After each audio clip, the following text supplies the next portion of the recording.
Senior ডাক্তাররা তারাও সরব হয়েছিলেন আজকের এই গণকনভেনশনে সমানভাবে। সিনিয়র চিকিৎসক গৌতম দাস তার বক্তব্য, তার কি অভিযোগ শুনুন।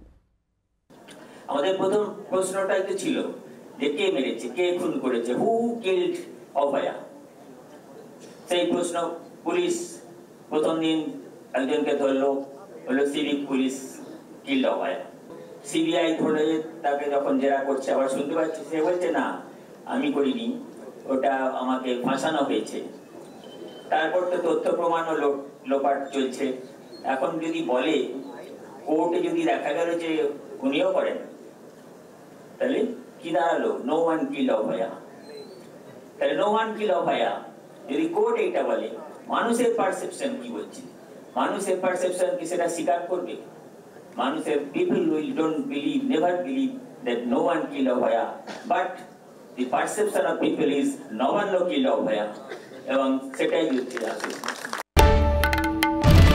বাংলার আওয়াজ, বাঙালির আবেগ, জি 24 ঘন্টা।